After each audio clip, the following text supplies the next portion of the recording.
9강입니다. 35쪽입니다. 맨 위에 명제 5번서부터 시작합니다.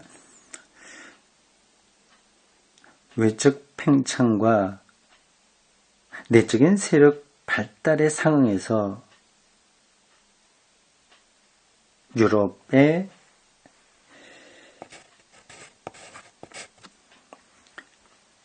현대는 교파적 전통에서 벗어나 하나님을 최고 존재로 생각했다. 지금 당연한 이야기인데 왜 이거를 특별한 명제처럼 이야기할까요? 다시 한번 읽어보겠습니다. 외적 팽창과 내적인 발달 세력에 상해서 이게 뭘 얘기하는 거예요? 외적 팽창? 식민지를 개척했다고 하는 뜻일까요? 세력 발달이라고 하는 표현은 참 이상한데 여러 가지 계급들이 많이 나타났다는 걸까요? 정확하지 않습니다. 유럽의 현대는 교파적 전통에서 벗어나 하나님을 최고 존재로 생각했다. 교파적 전통, 장로교, 감리교 이런 것들을 교파적 전통이라고 얘기하는데 가톨릭, 개신교 이런 것도요. 하나님을 최고 존재로 생각했다. 전통에서 벗어나는 거하고 하나님을 최고 존재로 생각하는 거하고 뭐가 연관되는 거죠? 교파적 전통에서도 하나님을 최고 존재로 생각하지 않습니까? 이 최고 존재는 유럽의 과학기술적 이성에 걸맞게 전 지구에 대한 지배를 요구한다. 그거는 그러니까 교파적 전통, 기존의 기독교 전통에서는 이 세상은 그래도 조금 놔두고 교회 안에서 이제 하나님을 생각하려고 했는데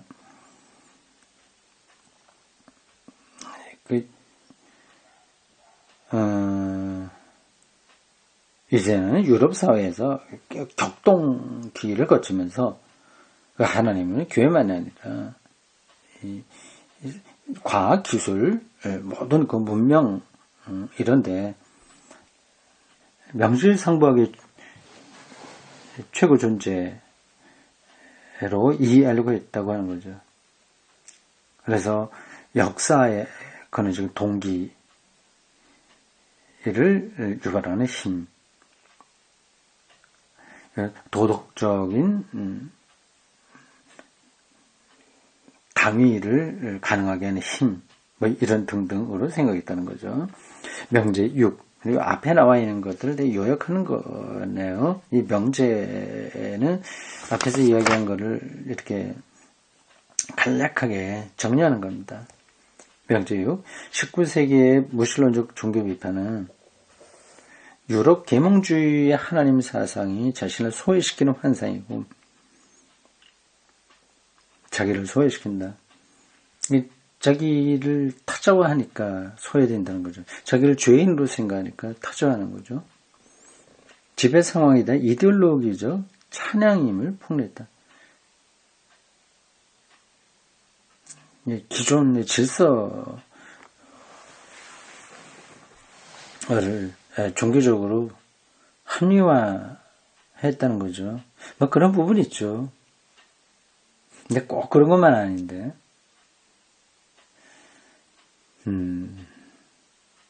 명제책, 성서, 그리스도교 전통에서 하나님으로 불리는 분이 그러한 지배의 사상으로 그리고 지배에 대한 그러한 비판으로 해소되는지가 문제다. 그런 여러 가지 비판이 있지만 피터 아이어가 보기에 정말 그들이 비판하고 있는 하나님이 그 하나님 맞냐 하는 거죠. 그것도 자기 나름대로 생각하고 있는 하나님을 전제하고 비판하는 거 아니냐. 이런 문제적입니다. 난 이거 옳다고 생각합니다. 제가 다른 글이나 강의에서도 한국에 있는 안티 기독교가 기독교를 무지막지하게 비판하고 있는데 상당 부분 일리가 있지만 그것은 교회의 현상에 나타난 것들에 대한 비판일 뿐이고 기독교의 근본에 대한 것에는 전혀 이르지 못했다 말했습니다. 이거 비슷한 얘기예요. 명제 8. 하나님이라고 불리는 분에 대한 신학적 물음은 인간의 본분에 대한 물음이기도 하다. 그렇죠. 하나님을 이야기할 때의 성서나 기독교 전통에서 볼 때 늘 그 인간 구원을 전제하기 때문에 이렇게 말할 수밖에 없습니다.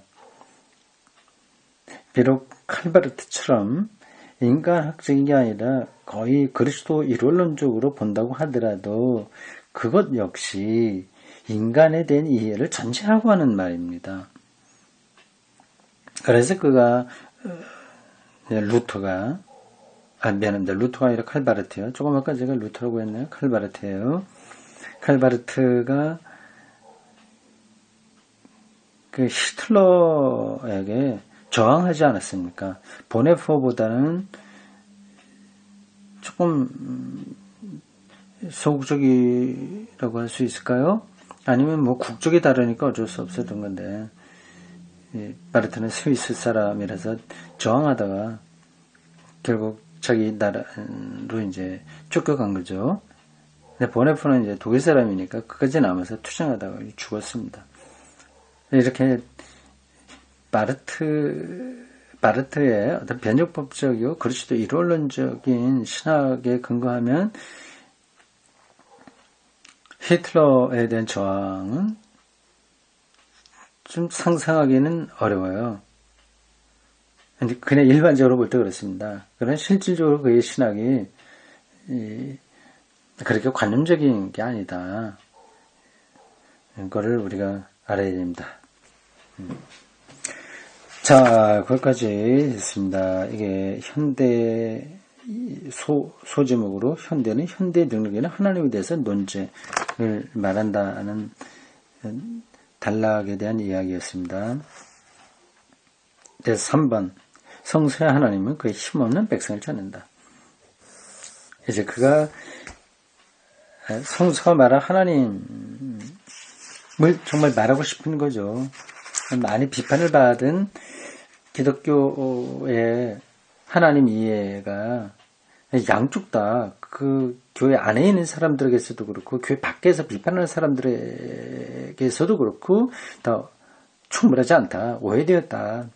이제 왜 그런지를 그가 몇 가지 그 성서 본문과 다른 신학 명제, 신학 개념들에 근거해서 설명하려고 합니다.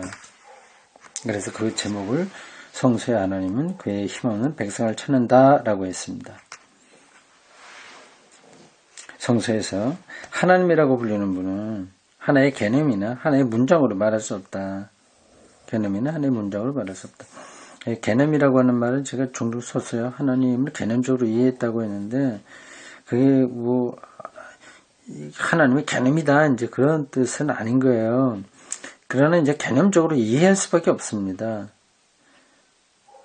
하나님이 세계를 무로부터 창조했다고 하는 말도 개념적으로 이해하고 하나님의 사랑도 그렇고 그렇습니다. 그러나 그 개념은 아닌 거예요. 오히려 힘이죠. 그 힘을 우리가 이해하려면 개념적으로 할 수밖에 없습니다. 근데 그걸 하나의 문장으로 할 수는 없다. 성서의 하나님이 그렇다는 거죠.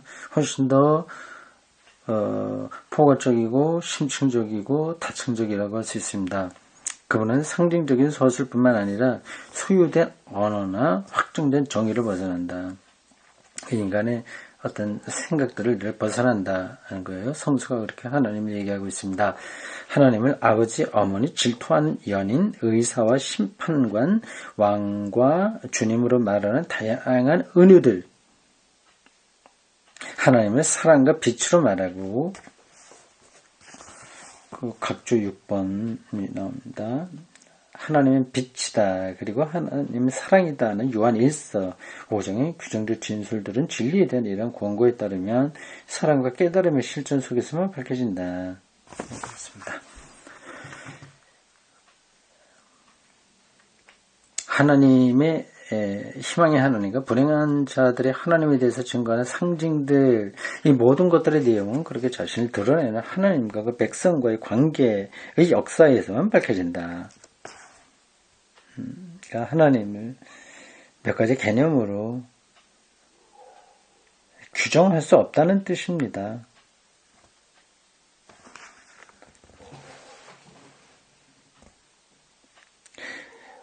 하나님이 우리의 목적과 요구에 대해서 자유로운 분이므로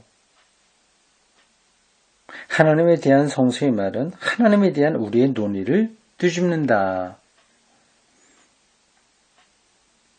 하나님은 정의로우신 분이야 이렇게 말을 하지 않습니까? 근데 그 정의라고 하는 건 그게 개념이잖아요. 근데 그걸로 하나님을 다 말할 수는 없는 겁니다. 우리가 정의라고 한다면 억울한 사람이 그러니까 억울하면 풀어야 되잖아요. 그러나 세상은 꼭 그런 식으로 돌아가는 건 아니에요. 나쁜 놈들은 다 박살나야 되는데 세상이 그렇게 돌아가지 않죠. 성서에서는 하나님이 그의 백성에 대해서 말하고 그 역사를 요구하고 그분이 역사를 요구하고 인간에 대한 그분의 말씀이 들려지고 그분이 인간에게 무엇을 하느냐고 묻는다. 아담은 네가 어디 있느냐? 창세기 3장 9절. 하나님의 모든 인간의 말에 앞서는 그의 말씀을 통해 인간 역사의 혼돈과 우주적인 삶의 영역의 받침대와 방향과 약속을 준다는 점에서 하나님에 대한 성서적 규정은 성립한다.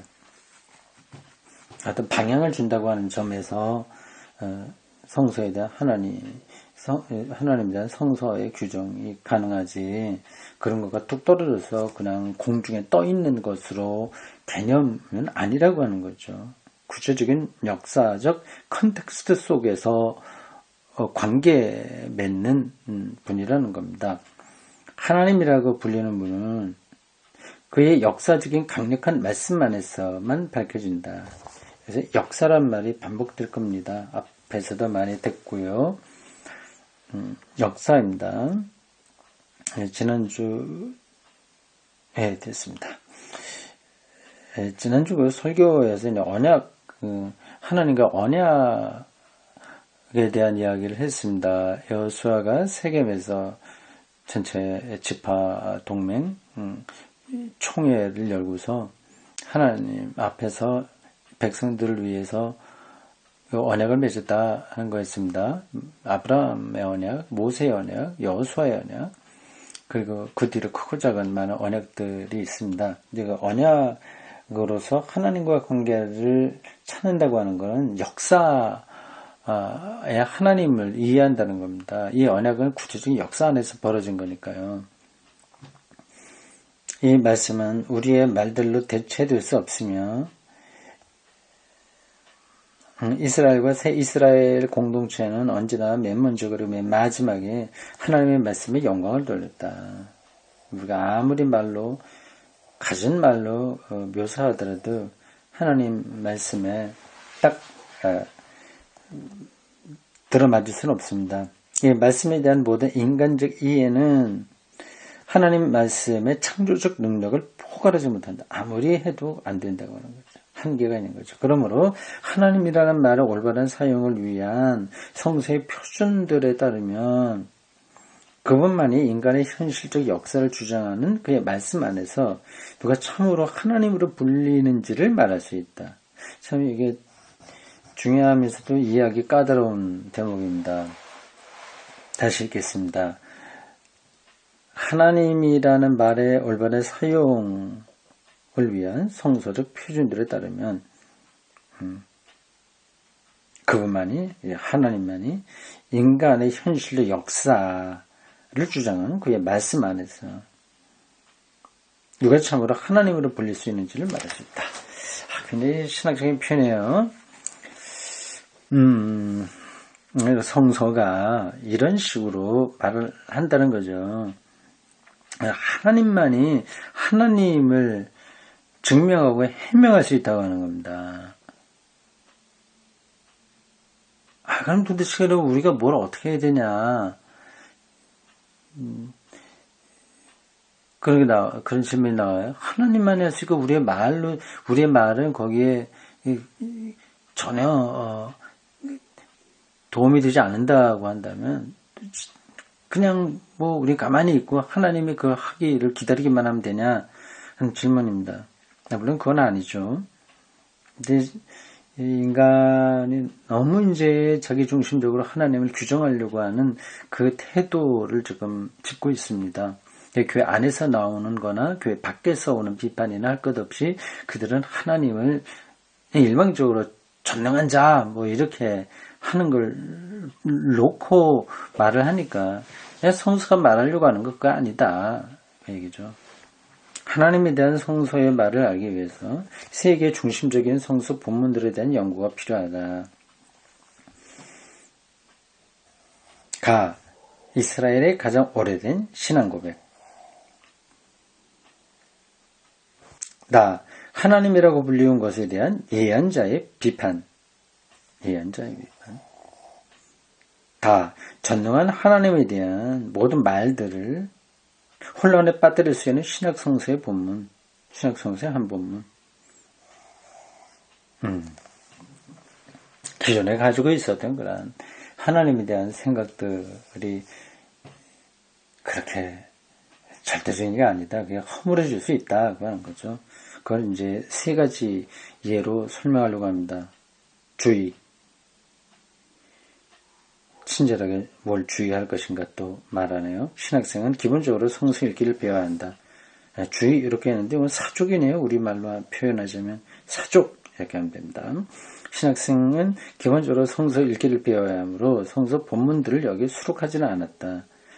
그러나 여기서 제시한 본문들과 이에 대한 짧은 주석들은 본문들을 읽고 그 내용을 스스로 반추하지 않으면 아무 의미가 없다. 스스로 반추하지 않으면요. 안 되는 거죠. 말씀에 하나가 되어야 되는데 참 그런 건 없이 그냥 자기가 알고 있는 거를 엿장수처럼 신자들에게 떠먹이고 있으니 유치하게 짝이 없죠. 시를 전혀 이해하지 못하면서 시를 막 읽어대고 그것의 효용성을 약장수처럼 말하는 경우가 비슷합니다. 주석서와 참고서를 통해서만 성서에 대한 지식을 얻으려는 패습은 실제로 정의를 내릴 수 있는 교수들에게 학생들의 예속되는 것을 의미하기도 한다. 자기가 성찰하고 읽어야 된다고 하는 겁니다. 물론 참고 주석들은 필요한 거죠. 근데 거기에만 의존하면 안 되는 거예요.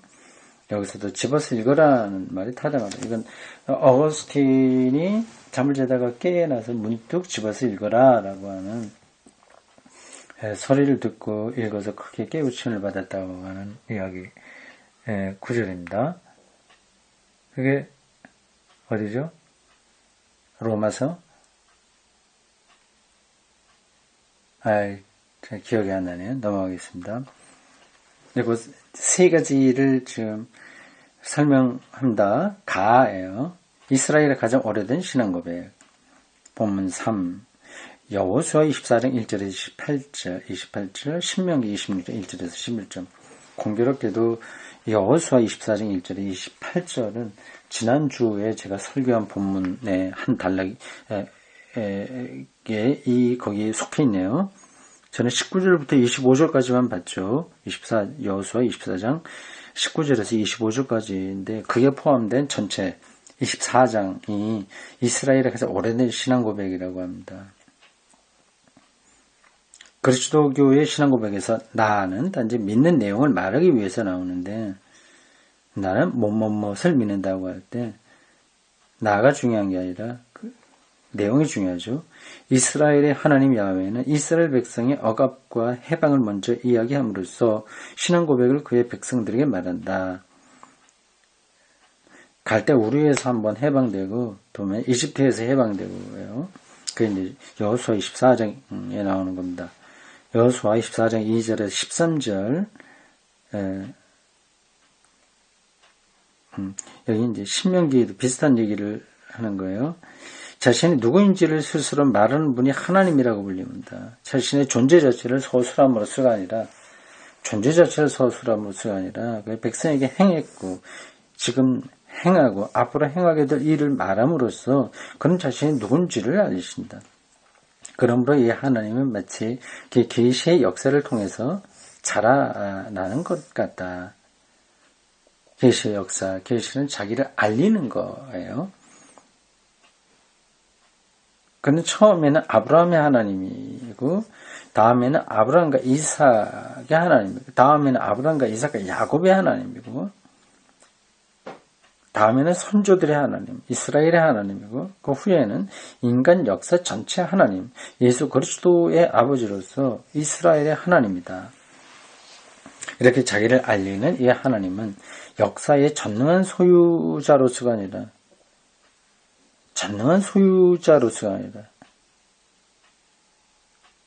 선택의 자유를 주는 자로서 역사를 요구한다. 나와라 하는 건 명령을 내릴 뿐이지 억지로 끌어내는 건 아니에요. 물론 표현이 억지로 끌어내는 것도 성경에 있긴 있습니다만 기본적으로 명령을 내릴 뿐입니다. 그러니까 선택하라 얘기입니다. 여호수아에서도 그런 표현들이 나와요. 이거 하나님만을 섬길 것인지, 모리아 족속의 신을 섬길 것인지, 갈대아 우르의 달신을 섬길 건지 너희들 선택해라. 이게 좋으냐 저게 좋으냐 하는 겁니다. 자유를 주는 자로서 역사를 요구한다. 여호수아 24장 15절 나와요.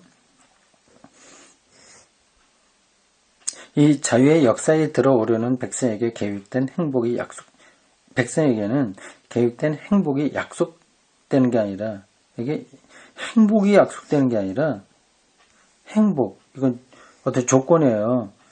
잘 먹고 잘 산다고 하는 그런 게 아니라 해방하고 질투하는 거룩한 하나님의 열정에 대해서 경고한다. 행복이 아니라 오히려 해방을 질투하는 거룩한 하나님의 열정에 대해서 경고한다. 하나님은 위기도 피하도록 인간의 역사를 이끄는 게 아니다. 비가 오는데 하나님 믿는 사람만 비를 안 맞고 솔솔 피해서 갈 수 있는 게 아닌 거죠.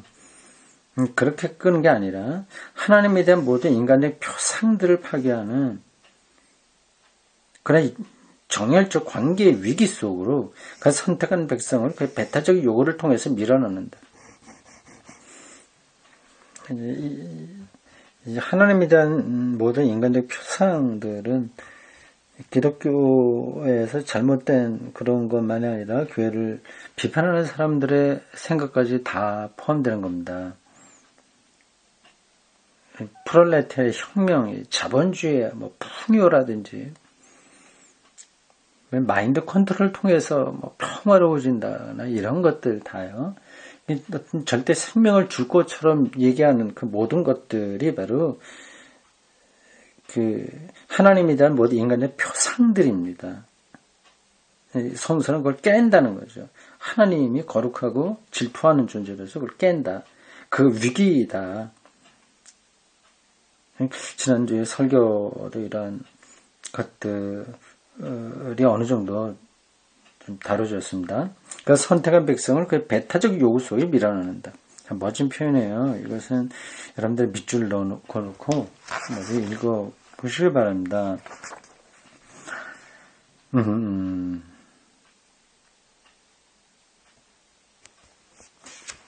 재밌죠?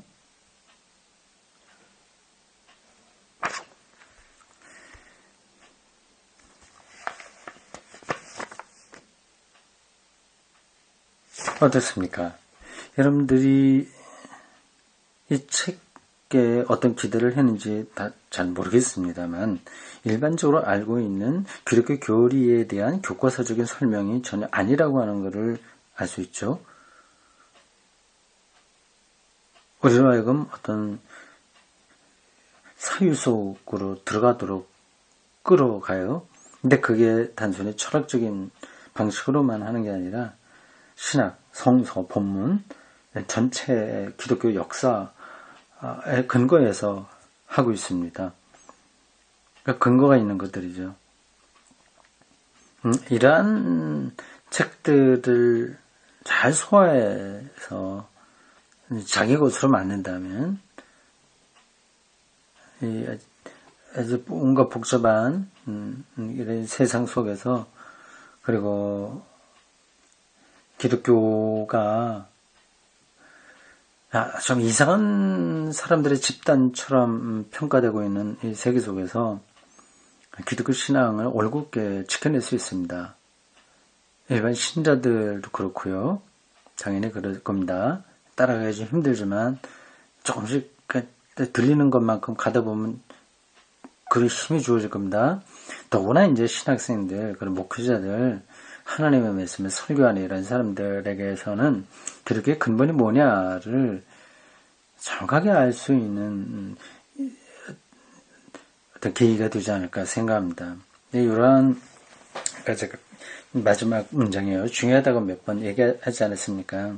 이런 것들을 좀 진지하게 생각을 해야 돼요. 많은 경우에 한국교회 목회자들은 이런 거 생각하기 싫어합니다. 그냥 신자들은 어떻게 잘 다독거려서 교회 열심히 있게 하냐, 그런 데만 관심이 있습니다. 그건 교회 구조가 그러니 또 어쩔 수 없긴 합니다. 또 하나 문제는 목회자 된 사람들의 기본적인 역량의 미달입니다. 그리고 이제 그 자원이, 그 신학교를 가서 목회자가 되겠다고 하는 사람들, 그 자원이요, 한계가 있고요. 이렇게 사람을 괜찮다, 아니다, 부족하다 말하는 게 좀, 그렇게 썩, 내키진 않지만, 어쩔 수 없습니다. 근데 사람의 어떤 품성이라고 하는 것도 있고요. 그건 잘 안 고쳐져요. 그리고 어떤, 그걸 이해하는 능력, 이런 것들도 억지로 주어지지 않습니다. 그 좀 타고나는 게 있어요. 타고났다고 하더라도 아예 그걸 훈련을 받지 않으면 안 되긴 하지만, 타고나는 거, 자질이죠, 자질. 자원입니다, 그게. 그런 사람 뽑아야 되는 거예요. 신학교 후보생들은 말입니다. 수학능력고사 점수가 높다, 이제 그걸 얘기하는 게 아니라, 그 자질, 그거는 지성적인 것도 필요하고, 영성, 그리고 근원에 대한, 관심들, 이런 게 있어요. 두루두루 통합적으로 준비가 된 사람들을 뽑아야 되는 거죠. 그리고 그런 사람들을 철저하게 교육시켜 내야만 그들이 교회 현장이 아무리 척박하다고 하더라도 그걸 뚫고 나갈 생각을 하는 거죠. 근데 이것도 아니고 저것도 아니고 지금 그런 상태입니다. 이러한 책들을 꼭 이 책만 얘기하는 게 아니라 기독교 신앙과 성서의 세계의 근본에 대한 것에 관심을 갖고 있는 목회자들이 얼마나 되겠나 하는 이런 질문 앞에서 우리는 자신 있게 대답하기 어렵습니다. 안타까운 일이죠. 그래도 곳곳에 숨어 있는 사람이 있고요. 하나님이 숨겨놓은 사람이 있다, 그런 표현에 해당되는 겁니다. 그리고 또 눈 밝은 사람들도 있으니까 그런 사람들은 계속 이 길을 가면 되죠. 그 마지막 문장 중에서 한 번 더 읽겠습니다. 하나님은 위기를 피하도록 인간의 역사를 이끄는 게 아니라, 그런 것들은 정치가나 경제인들이 하는 거예요. 필요한 만큼 하면 됩니다. 그런 게 아니라, 근데 기독교 신앙이 늘 이걸 관심이 있잖아요. 위기를 피하도록 어떻게 하면 하나님 믿고 위기 피하냐, 어려움을 지나가냐, 이 생각하고 있지 않습니까?